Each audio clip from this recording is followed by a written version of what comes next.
We may recognise my little Orac CNC lathe here, and all the original electronics have now been stripped out, and I've got them on the little island cabinet unit here.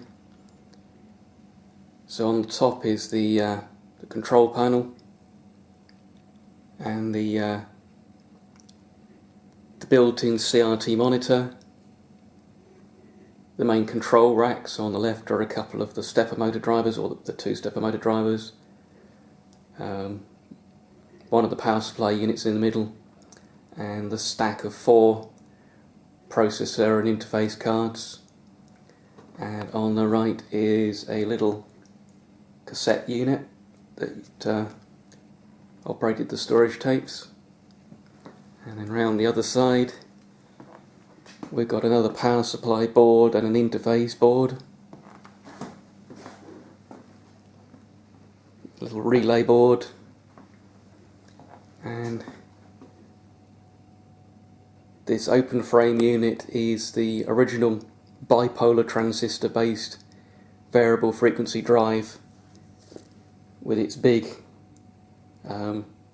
choke to help smooth the power out.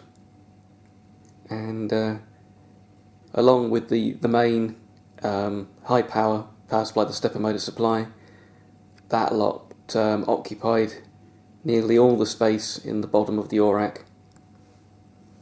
And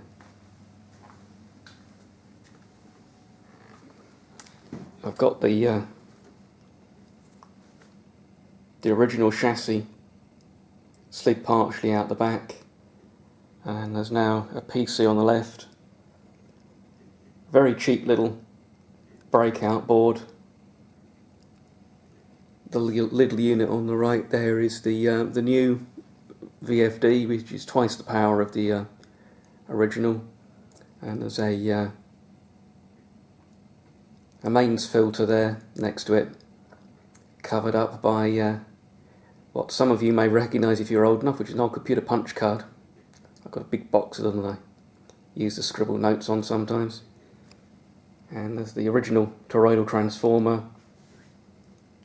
There's a new contactor that's part of the emergency stop circuit.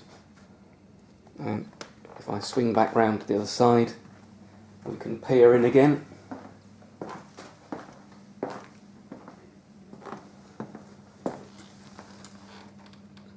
So those two relatively compact units of the stepper drives, which are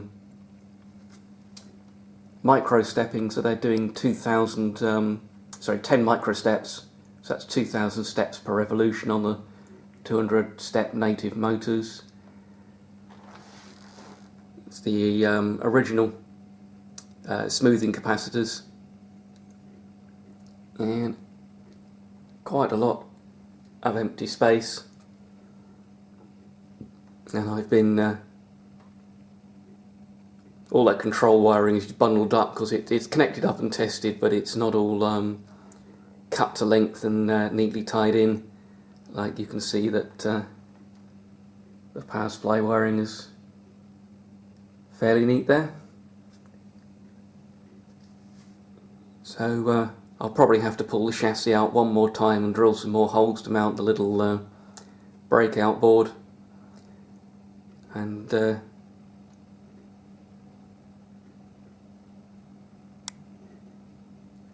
decide whether we're going to use this PC or actually buy another motherboard and mount that directly into the chassis. And I'll probably get some panel mount USB and network connectors and so on, just to neat things up, and then there'll be a bit of metal work for a new front panel and modifying the back panel.